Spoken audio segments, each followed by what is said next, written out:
Everybody has something that they want to hold on to, trinkets and things that are important and special to them. I'm tired of feeling like in this situation, and I'm ready for her to be my mom and a grandmother.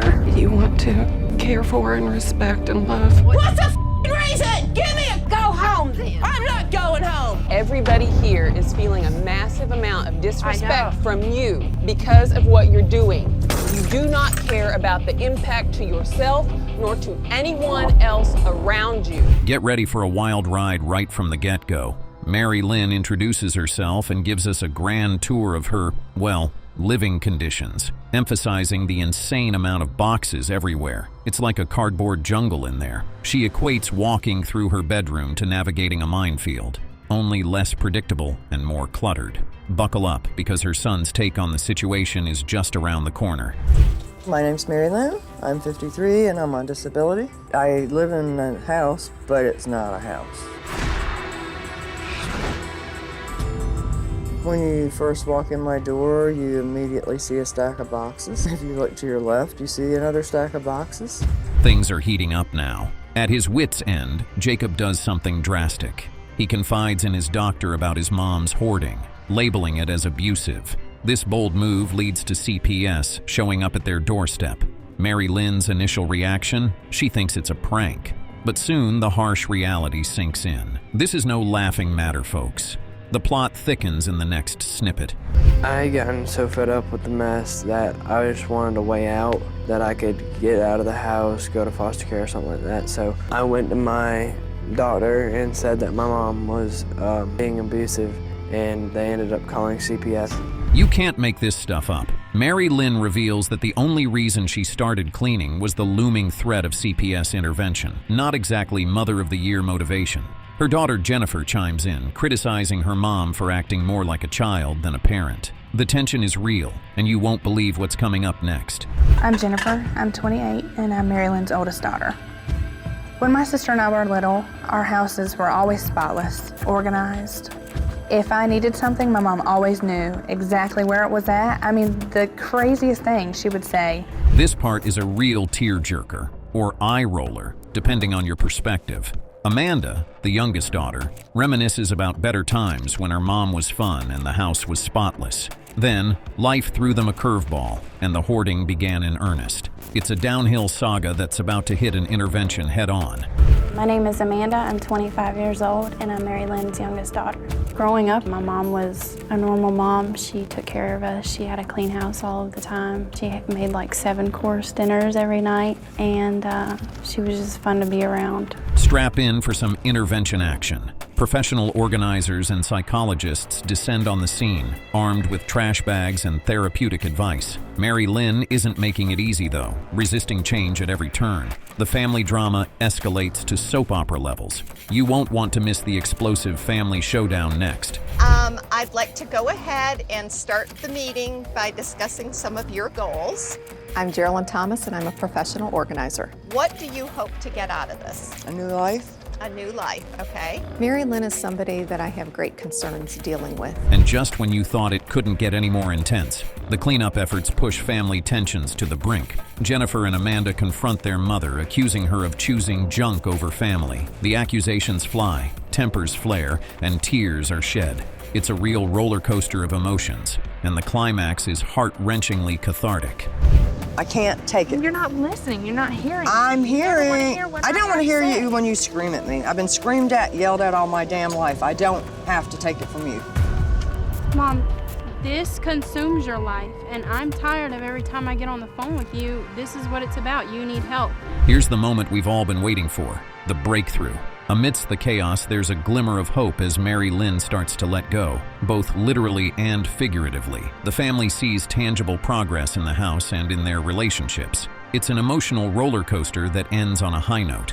The resolution is so sweet, you might need a tissue or a whole box. Being able to say, okay, it's okay to let this go. Bye! You're not going to die without it. Proud of you. Thanks.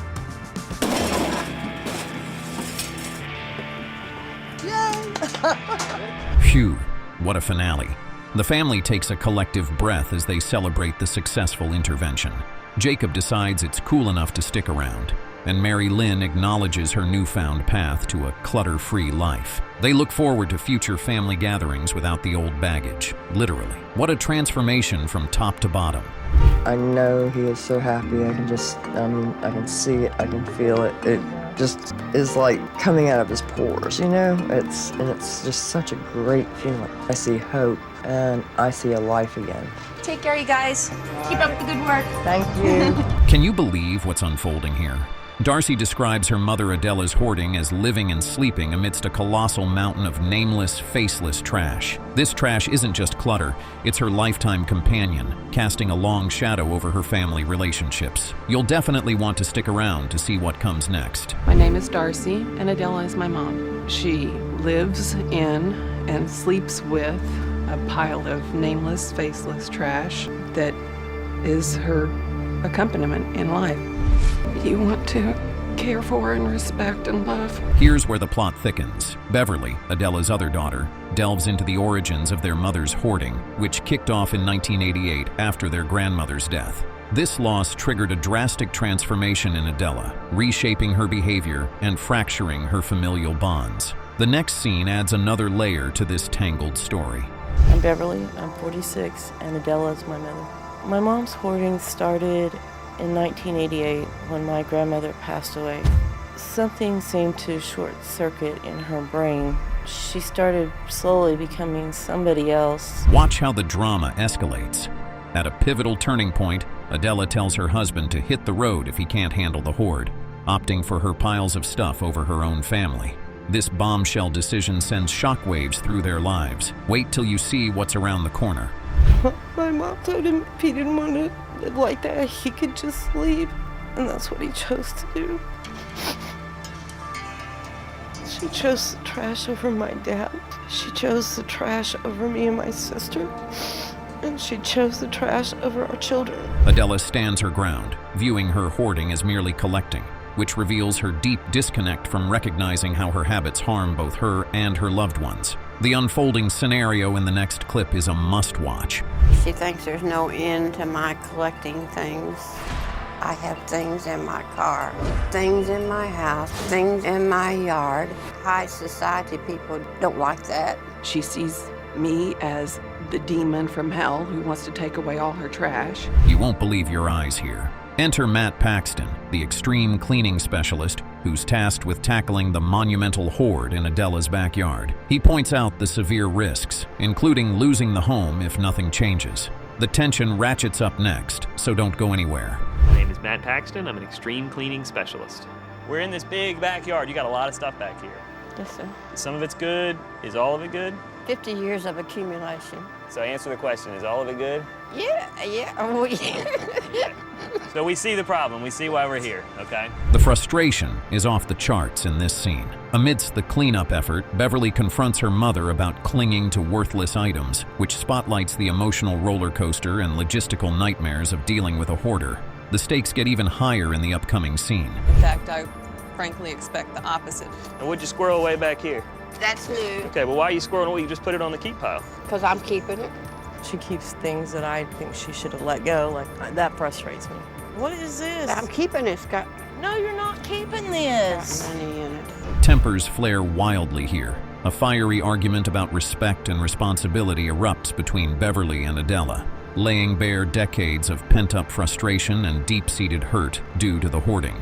The clash that follows is explosive. You won't want to miss it. You don't get respect if you don't give it. Okay. 20 years of disrespecting us, cleaning up this filth. You're not going to get respect today for sure. Bring anything else back in here. Okay. This is Father's Day, okay? It's hard enough to do this on... This segment is especially poignant, as the cleanup crew, far from their own families, strives to aid Adela. Her scant appreciation and understanding of their efforts only add to the strained atmosphere. What happens next is something you have to see to believe. That's what they came here to do. They're away from their kids, they're away and they are sweating, and they're doing it for you, and you don't have the respect to say thank you. Well, we'll say thank you. Do it. Thank you, everybody. I didn't think we was through. This moment is packed with raw emotion. Darcy shares her sorrow over failing to mend fences with her sister Beverly during the cleanup.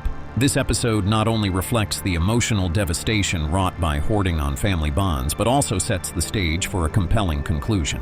Watch how this saga concludes next. It looks good for now until she starts accumulating stuff, and then I'll be getting a notice until I get it out of my name. I've done my last cleaning. I like tables and I like chairs and I like radios, and everything has to be put up, so I'll go dig me a radio out when y'all leave. Get ready for a roller coaster. Betty introduces herself, revealing her age as 68 and her upbringing as a garbage man's daughter who brought home various items. She shares how this affected her childhood, leading to teasing from peers but also defining her sense of home. Despite the clutter reminiscent of her mother's habits, Betty expresses her desire for change, emphasizing her struggle with not having enough space. Just when you think it's all clutter talk, the plot thickens. I am Betty. I'm 68 years old. I was the garbage man's daughter. He'd bring home lumber and clothes and furniture and just everything. The kids at school used to tease me about it, and it was a big issue, but it was home. You won't believe this twist. Betty discusses the personal coping mechanisms she developed due to her husband's alcoholism and mental illness. She views shopping at yard sales as a form of rebellion against her constrained circumstances, buying unnecessary items as a way to assert some control and enjoyment in her life. Buckle up, because Betty's shopping spree is just a gateway to more jaw-dropping moments. The only thing that brought me happiness was to buy stuff. You had the alcoholism and you had the mental illness, so Mom doesn't get to enjoy her retirement. She gets to take care of a sick old man. Things just got real. Betty explains her current dire situation, having been evicted and unable to afford further motel stays. This moment underscores the tangible consequences of her hoarding behavior, directly impacting her stability and living conditions. Watch out. The drama escalates from here. I suppose in the back of my mind that I felt that if he ever left or disappeared or something like that, I would have what I needed to continue life. I've run out of money and don't have the money to pay for any more motel stay. Hold on to your seats. An expert on hoarding, Dorothy Brenninger, begins working with Betty to address her situation. They discuss the division of space within the house, particularly how much room Betty's daughter occupies. This part of the episode focuses on starting the cleanup process and setting rules for what to keep and what to discard. The cleanup is intense, but wait until you see what happens next. Trieste actually has 3 bedrooms occupied upstairs. And I said to Betty, "It's your house. How much space are we going to give your daughter?" I say these are souvenirs for some Save them stupid as reason. souvenirs, okay? I don't know, it's just they've been everywhere I've been, so. I'm with you. This will make your jaw drop. Betty's son discusses his experiences dealing with his mother's extreme hoarding. He expresses his frustration and emotional toll, highlighting the severe impact of hoarding on family relationships and his personal well-being. The family saga continues, and trust me, it's a doozy.